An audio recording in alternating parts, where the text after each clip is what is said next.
तर आज आपण रॅशनल आणि इरॅशनल नंबर्स याचं फर्स्ट लेक्चर लर्न करायलो.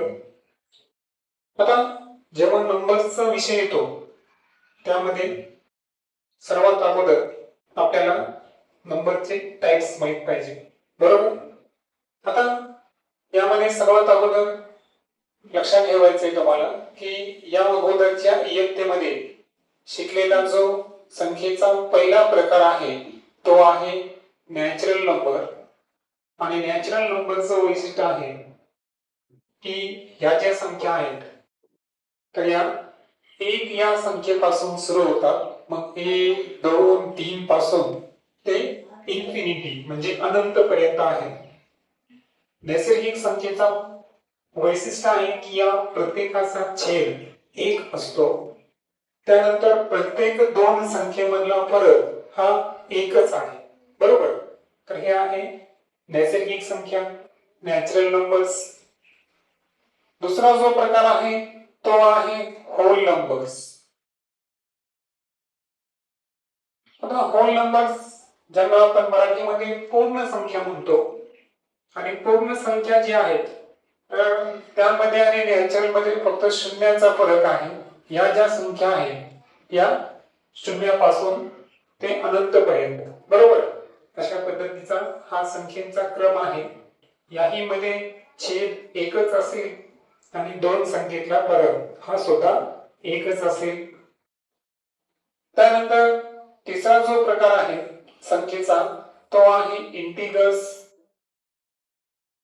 आता हे जे इंटिगर्स आहे तर हे समजून घेताना आपण नंबर लाईन समजून घेतली म्हणजे संख्या रेषा, बरोबर. आता संख्या रेषा मी समजा इथं ड्रॉ केली. संख्या रेषेचा जो ओरिजिन असतो तर तिथं आपण 0 अंक घेतो. त्यानंतर जर आपण उजवीकडे गेलो धन 1 धन 2 धन 3 धन 4 या पद्धतीने अंक असतात. लेफ्ट हँड साइडला गेलो तर ऋण 1 ऋण 2 ऋण 3 ऋण 4 या पद्धतीचे अंक तुम्ही लर्न केलेले आहेत, बरोबर. मग आता हे जे धन संख्या आहेत त्यांना आपण म्हणायचं पॉझिटिव्ह नंबर्स. काय म्हणायचं त्यांना आपण? पॉझिटिव्ह नंबर्स, बरोबर. So these are the positive numbers. आणि यांचं वैशिष्ट्य आहे की हे ओरिजिन जे ओ आहे ना याला आपण काय म्हणायचं? ओरिजिन. तर या शून्याच्या राईट हँड साइडला येते. ओरिजिनच्या कुठे आहे? आरंभ बिंदूच्या है ना, संख्या रेषेचा जो आरंभ पॉइंट असतो ओ त्याच्या राईट हँड साइडला आहे. त्यानंतर जे लेफ्ट हँड साइडला आहे त्या ज्या संख्यांना मी ऋण संख्या म्हणलो तर त्यांना इंग्रजीमध्ये म्हणायचं निगेटिव्ह नंबर्स. काय म्हणायचं? निगेटिव्ह नंबर्स, बरोबर. आणि मग हे जे इंटिगर्स आहेत तर या इंटिगर्सचं वैशिष्ट्य आहे की यामध्ये सर्व प्रकारच्या ऋण संख्या, सर्व प्रकारच्या धन संख्या आणि शून्य या सर्वांचा काय होतो त्याच्यामध्ये समावेश होतो. मग कळलं आता इंटिगर्स काय आहे? पूर्णांक संख्या. मराठीमध्ये काय म्हणतो त्याला आपण? पूर्णांक संख्या. तर यामध्ये सर्व प्रकारचे पॉझिटिव्ह नंबर्स म्हणजे धन संख्या, शून्य आणि निगेटिव्ह नंबर्स म्हणजे ऋण संख्या या सर्वांचा समावेश होईल. आणि म्हणून त्यांचा क्रम ठरवताना आपण असं लिहू पहा ऋण 4 ऋण 3 ऋण 2 1 0 1 2 3 4 म्हणजे इकडे पण अनंत आणि इकडे पण अनंत. तर मर्यादा आहे का? नाही. तर हे आहे इंटिगर्स. इंटिगर्स मध्ये सुद्धा जर पाहिलं तुम्ही तर यामध्ये सुद्धा एकचाच फरक आहे. प्रत्येक संख्येचा छेद एकच आहे.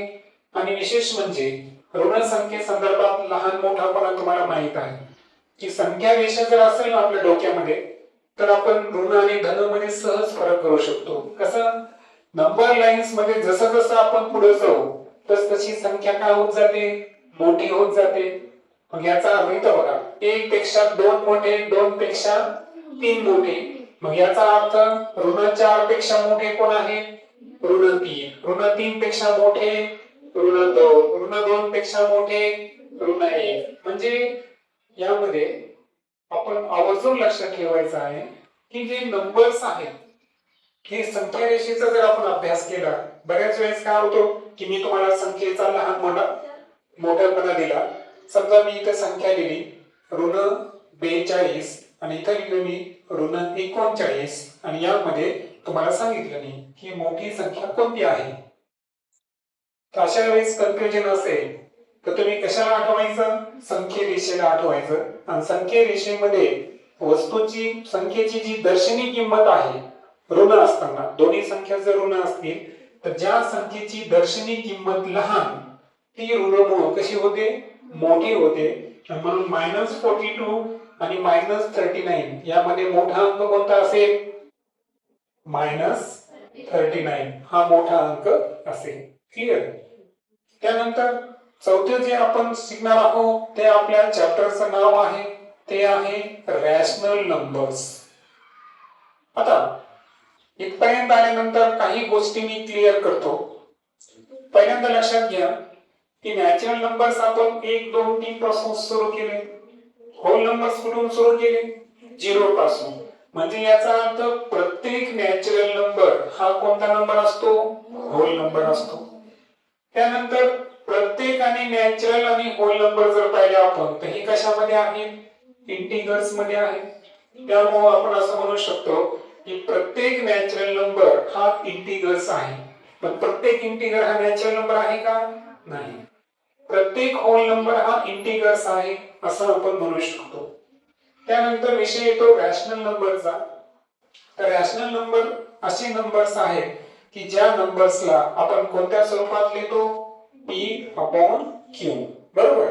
आता हे जे तुम्हाला माहित आहे इथं मी जे P/Q लिहिलं तर या P ला तुम्ही मराठीमध्ये अंश म्हणता आणि Q ला काय म्हणता? छेद. इंग्रजीमध्ये P जो आहे तर त्या अंशाला इंग्रजीमध्ये काय म्हणतो आपण? न्यूमरेटर. काय म्हणतो? न्यूमरेटर. आणि Q जो आहे त्याला काय म्हणतो? डिनोमिनेटर. आणि या दोघांचा मिळून जी संख्या तयार होते तो एक प्रकारचा काय असतो? फ्रॅक्शन. म्हणजे तो एक अपूर्णांक असतो. मग आता P/Q स्वरूपात संख्या जर असेल तर त्या संख्येला आपण काय म्हणायचं? रॅशनल नंबर म्हणायचं. मग प्रश्न असा आहे की इथं जे -2 आहे हा रॅशनल नंबर असेल का? असेल, कारण त्याचा छेद काही नाही म्हणजे काय आहे? 1 आहे. म्हणजे याचा अर्थ प्रत्येक इंटिजर्स, प्रत्येक होल नंबर आणि प्रत्येक नॅचरल नंबरला सुद्धा काय म्हणू शकतो आपण? नॅचरल नंबर म्हणू शकतो. क्लिअर? मग आता रॅशनल नंबरचे जर तुम्हाला एक्झाम्पल पाहायचे असतील तर पहा.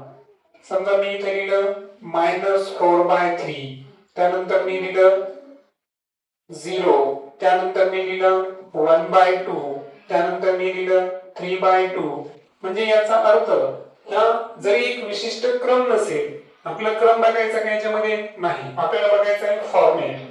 तर फॉर्मॅट नुसार जर गेलो आपण तर आपल्या लक्षात येईल की हा जो प्रत्येक अंक आहे हा P/Q या स्वरूपात आहे.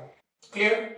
आता इथे एक गोष्ट लक्षात ठेवायची तुम्ही की एक या संख्येला शून्याला आपण 1 ने भागितलं तर उत्तर काय येतं बरं? 0. 0/1 = 0. म्हणून इथे जो 0 आहे त्याच्या छेदामध्ये काही नाही म्हणजे काय आहे? 1 आहे. म्हणून त्याला आपण रॅशनल नंबर म्हणलो. पण एक लक्षात ठेवा, एखाद्या संख्येला जर 0 न भागितलं तर त्याचं उत्तर निघतं का? नाही. त्याला काय म्हणायचं? Not defined. काय म्हणायचं? Not defined. म्हणजे ते उत्तर निघत नाही, ते इन्फिनिटी असतं. बरोबर? आता ती समजून घेतल्यानंतर रॅशनल नंबर तुम्हाला कळाले. आता रॅशनल नंबरचं आपल्याला आजचं होतं आपलं लेक्चर हे डेसिमल रिप्रेझेंटेशन.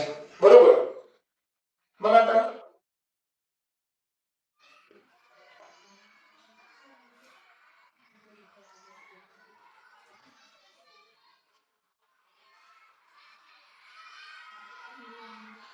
रॅशनल नंबर संदर्भात एक लक्षात घ्या की आपल्याला याच्यामध्ये 2 गोष्टी शिकायच्या आहेत. एक आहे त्यांचं कंपॅरिझन आणि दुसरं आहे डेसिमल रिप्रेझेंटेशन. आता कंपॅरिझन जे आपल्याला शिकायचं हा याच्यात एक नंबर जो आहे तो अजून मी शिकवला नाही, फक्त त्यांची तुम्हाला ओळख करून देतो आणि तो आहे इरॅशनल नंबर. काय आहे? Irrational number. तर इरॅशनल नंबर असा नंबर्स आहे की तो त्याचा आपण व्हॅल्यू जी आहे ना ती डेफिनेट नसते. लक्षात आलं? जसं की आता वर्गमूळ 4 घेतले आपण तर त्याची व्हॅल्यू किती आली? 2. पण वर्गमूळ जर 2 घेतले तर त्याची व्हॅल्यू ही काय आहे? काढणे थोडं क्लिष्ट आहे, काही संख्या रिपीट होतात बरोबर. यामध्ये टर्मिनेटिंग नॉन टर्मिनेटिंग असे काही टर्म्स येतात आणि दॅट्स व्हाय लक्षात ठेवायचं आहे की √2 √3 यासारखे जे नंबर्स असतात ते कोणते नंबर्स आहे? इरॅशनल नंबर्स आहेत. आता हा टॉपिक आपला पुढचा आहे. सध्या आपण फक्त रॅशनल नंबर्स संदर्भात बोललो. आता आपल्याला जे नेक्स्ट शिकायचं आहे ते आहे कंपॅरिझन. काय शिकायचं आहे? कंपॅरिझन. आता रॅशनल नंबरचा आपल्याला कंपॅरिझन शिकत असताना आपला फॉर्मॅट काय लक्षात घ्या. आपला फॉर्मॅट आहे, सूत्र आहे आपलं a/b आणि c/d. असे दोन तुम्हाला जर रॅशनल नंबर दिले तर तुम्हाला काय करायचं आहे की a आणि d चा गुणाकार करायचा आहे आणि त्यानंतर b आणि c चा गुणाकार करायचा आहे आणि या गुणाकारामध्ये ज्याची व्हॅल्यू मोठी असेल तर त्यामध्ये हा अपूर्णांक आपल्याला काय करायचा आहे? मोठा आहे असं कन्सिडर करायचं. आणि यासाठी तुम्हाला 3 चिन्ह वापरले जातात. Is less than, is greater than, is equal to. लक्षात किती चिन्ह वापरायचे तुम्हाला? 3 चिन्ह वापरायचे. या 3 पैकी एक चिन्ह या बॉक्स मध्ये वापरायचं आहे. मी तुम्हाला कोणत्याही 2 संख्या देईल, त्या 2 संख्येची तुम्हाला काय करता आली पाहिजे? तुलना, कंपॅरिझन करता आलं पाहिजे. आता एक मी धन संख्या घेतो. पहिलं एक्झाम्पल जे आहे ते धन संख्या घेतो. मी घेतले 4/5 आणि त्यानंतर 5/7 घेतले 2 नंबर्स. फॉर्म्युला काय आपला? a × d म्हणजे पहिल्याचा अंश आणि दुसऱ्याचा छेद याचा गुणाकार करायचा आणि म्हणून तुम्ही काय करणार? 4×7 कॉमा d × c म्हणजे 5×5. मग सांगा 7 चौकीत झाले 28 28 बरोबर. आता इथं तुम्ही थांबू शकता, काही अडचण नाही. इथं बॉक्स तयार करायचा. 5 5 जा 25. आता 28 आणि 25 यामध्ये बिगर नंबर कोणता आहे? 28. सो त्याकडे कोणतं चिन्ह वापरलं आपण? Is greater than. हे आहे is less than, is greater than, is equal to. असे 3 चिन्ह आहेत आपल्याकडे बरोबर.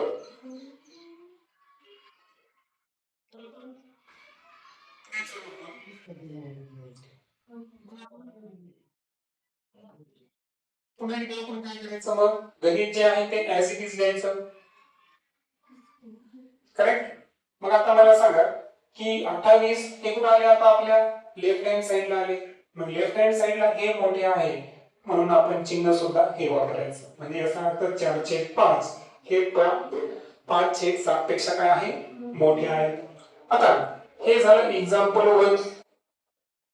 एक्झाम्पल 2 मध्ये आपण आता एक लक्षात घ्या बरं, एक पॉझिटिव्ह रॅशनल नंबर घेतला मी आणि एक निगेटिव्ह घेतला तर त्यामध्ये मोठा कोणता असणार? पॉझिटिव्ह. त्याच्यामुळे त्याच्यात जास्त विचार करायची गरज आहे का? त्यात तुम्ही डायरेक्ट उत्तर लिहू शकता. पण आता मी दोन्ही निगेटिव्ह घेतले. आता एक्झाम्पल मी यावेळेस टर्म घेतो. पहा -4 5/2. ओके, या पद्धतीचं मी थोडंसं टफ गणित घेऊ आपण. चालतं. आता पूर्णांक युक्त अपूर्णांक काय माहिती तुम्हाला बरोबर. मग यामध्ये काय असतं बरं? पहिल्यांदा आपल्याला काय करायचं आहे? मल्टिप्लिकेशन करून अंशाधिक अपूर्णांकात रूपांतर करायचं. 2 8 मध्ये 5 मिळवा 13/2 छेद तसाच ठेवायचा बरोबर. कॉमा 5×3 15 मध्ये 2 ऍड करा 17 -17/5. त्यानंतर हा फॉर्म्युला आपला a × d आणि b × c सांगा. हा आता एक काळजी घ्यायची, हा मायनस कोणाला द्यायचा? 13ला द्यायचा, 2ला द्यायचा का मध्येच ठेवायचा? तर काय होतं, मध्ये ठेवलं तर तुम्हाला पुन्हा कन्फ्युजन वाटेल. त्याच्यापेक्षा काय करायचं आपण सर्वात सोपं, की हे जे आहे ना, जर इकडे आपण अंशाला दिला तर हा सुद्धा कोणाला देऊन टाकायचा, अंशाला देऊन टाकायचा. इकडे जर छेदाला दिलं तर इकडे सुद्धा कोणाला द्यायचा, छेदाला. येते लक्षात? इथे अंशाला द्यायलो आणि इथं छेदाला द्यायलो तर उत्तर चुकेल. मग आता आपण अंशाला देऊन टाकू. मग सांगा किती आहे? -13 गुणिले दुसरा छेद कोण आहे? 5. त्यानंतर -17 आहे ना, कसं घ्या, गुणिले किती? 2.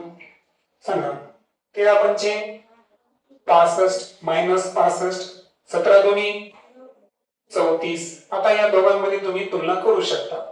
-65 आणि -34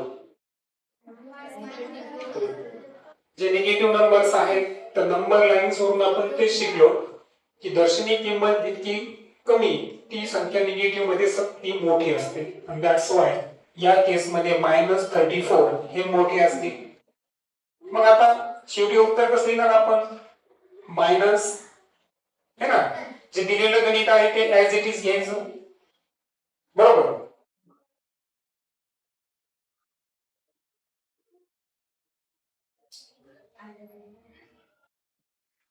आता सांगा, वरी जे चिन्ह आलेले तेच आपल्याला वापरायचं आहे. दॅट्स वाय आपण या ठिकाणी असं चिन्ह यूज करू.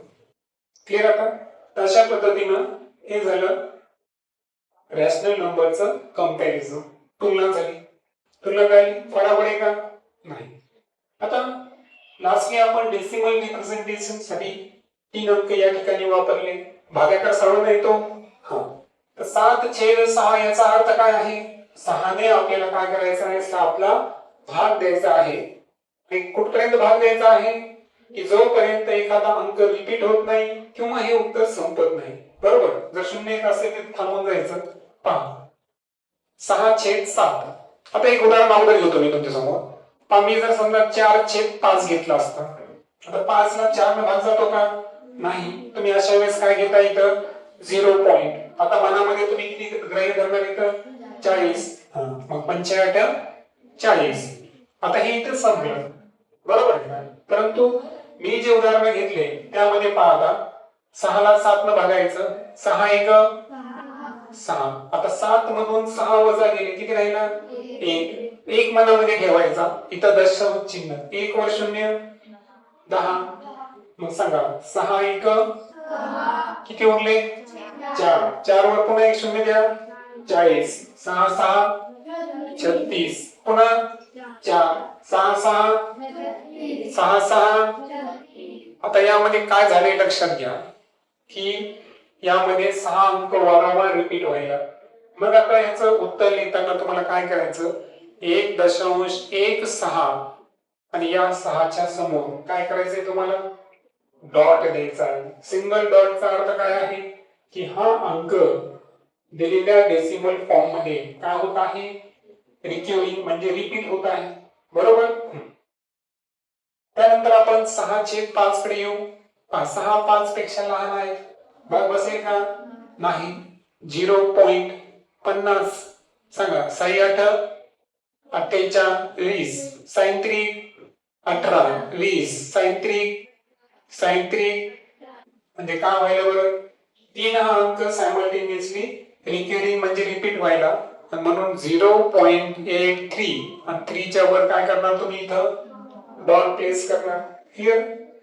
आता सर्वांनी काळजीपूर्वक शेवटच्या उदाहरणाकडे लक्ष द्या. तुम्ही उत्तर सांगायचं. सांगा 7 न आता 22 ला भाग द्यायचा. 7 3 किती उरले? 1. किती झाले? 10. 7 1 10. 7 गेले 3. किती राहिले? 3 वर्ष द्यावा 30. 7 4 किती उरले? किती झाले? 20. 7 दोन्ही 10. किती? 6. किती झाले? 6. कितीचा भाग बसेल? 7 8 किती उरले? 4. किती झाले? 40. 7 5 त्यानंतर 5. 7 7 किती उरला? 1. किती झाले? 10. 7 1 पाहता हा एक नंतर हा एक पुन्हा रिपीट झाला ना. आता पुढे चलो आपण. हा 7 एक 7 किती उरले 3 किती झाले 30 7 चौक 7 दोन्ही 7 आठी 7 पाचा 7 साती म्हणजे पहा काय पाहिलं पण की दशांश नंतर 1 4 2 8 5 7 यानंतर पुन्हा 1 4 2 8 5 7 हे अंक काय होईल रिपीट होईल. रिपीट एकापेक्षा जास्त होत असतील तर यावेळेस काय करायचं जेवढे अंक एकदाच आलेले आहे तेवढे एकदा लिहायचे. जिथून रिपीट व्हायला तिथून लिहायची गरज आहे का नाही. आणि या सर्वांच्या वर या ठिकाणी एक आडवी रेष ओढून घ्यायची. याचा अर्थ असा आहे हे सर्व अंक नंतर सायमल्टेनियसली रिपीट होत आहेत. तशा पद्धतीनं हे आहे डेसिमल प्रेझेंट.